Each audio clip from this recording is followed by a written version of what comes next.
માં તો વાયરસ ચેપી હતો અને એ ચેપના કારણે ખૂબ બધો ભયનો માહોલ અને હકીકતમાં ખૂબ પેન્ડેમિક હતું.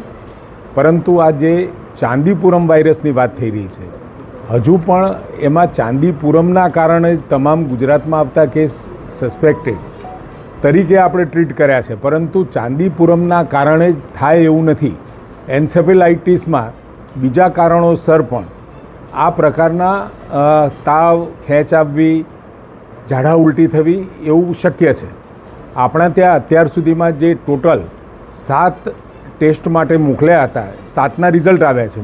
રિઝલ્ટ ટેસ્ટિંગ માટે તો વધારે મોકલ્યા હતા પુના, પણ 7માંથી 6 નેગેટિવ છે ને એક જ ચાંદીપુરમ કન્ફર્મ થયો છે.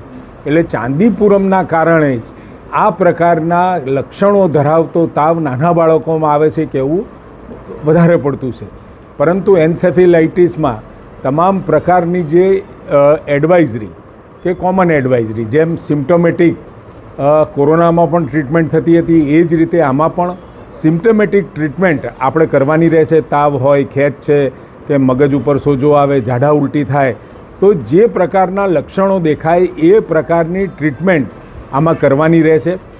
પીડિયાટ્રિશિયનો અને નિષ્ણાતો સાથે વાત કર્યા પછી એક કોમન પ્રોસિજર ફોલો કરવાનું લગભગ દરેક જગ્યાએ એક સરખી, આ મેં કહ્યું તેમ એ સિમ્પ્ટોમેટિક ટ્રીટમેન્ટની દરેક જગ્યાએ શરૂઆત પણ થયેલી છે ને એ પ્રમાણે જ અત્યારે સારવાર થઈ રહી છે. અને હિંમતનગરની અંદર આપણી GAMERSમાં લગભગ 14 કેસો અત્યાર સુધીમાં એડમિટ થયા છે, જેમાં 6ના ડેથ થયા છે. અત્યારે 7 દાખલ છે અને એકને ડિસ્ચાર્જ પણ આપણે કર્યું છે. અને આજે મેં જે જોયું એ પ્રમાણે 3 બાળકો સ્ટેબલ છે અને 3 બાળકો PICUમાં છે.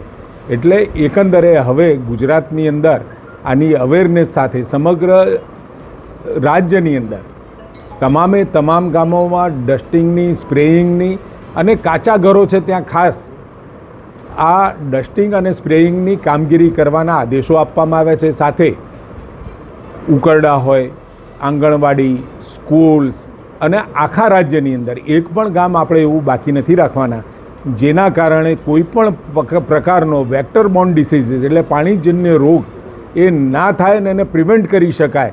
એના માટે ગુજરાતના તમામ ગામોમાં એક મુહિમ ઉપાડવામાં આવી છે. સાબરકાંઠા અને જે 23 તાલુકાઓમાં આપણને જોવા મળ્યું છે ત્યાં આગળ આપણે પહેલી કામગીરી કરીએ છીએ. એની સાથે તમામ ગામોની અંદર અને હવે એના અવેરનેસ માટેના કેમ્પેઇન અને અવેરનેસ માટેની તમામ લોકો સુધી આની માહિતી પહોંચે એના તમામ પ્રયાસો રાજ્ય સરકાર દ્વારા કરવામાં આવે છે. આદરણીય ભૂપેન્દ્રભાઈ પટેલ મુખ્યમંત્રીશ્રીના અધ્યક્ષ સ્થાને સમગ્ર રાજ્યમાં આપણે તમામ કલેક્ટરશ્રી, DDOશ્રી, CDHOશ્રી, કોર્પોરેશનના અધિકારીઓ અને મેડિકલ કોલેજના ડીન્સ અને ફેકલ્ટી વગેરે સાથે ખૂબ બૃહદ ચર્ચા થઈ. એના પછી મેં તજજ્ઞો સાથે પણ મિટિંગ કરી વિડીયો કોન્ફરન્સથી, અને જે પ્રમાણે આખી પ્રોસિજર નક્કી કરવામાં આવી ટ્રીટમેન્ટની, એ પ્રમાણે હવે ટ્રીટમેન્ટ દરેક જગ્યાએ સુનિશ્ચિત, આમ તો લગભગ દરેક જગ્યાએ એ જ પ્રમાણે થતી હતી, પણ એ સુનિશ્ચિત કરવાનું પણ આપણે નક્કી કર્યું છે. સેમ્પલ પરીક્ષણ ગુજરાતમાં ક્યારથી શરૂ થશે? સેમ્પલ પરીક્ષણ અત્યાર સુધી આપણે પુના મોકલતા હતા, પરંતુ આપણી GBRCમાં તમામ પ્રકારના એન્સેફેલાઇટિસ માટે પરીક્ષણો કરવાની આપણે વ્યવસ્થાને તૈયારીઓ કરી દીધી છે. હવે અહીંયા ગુજરાતમાં જ થશે.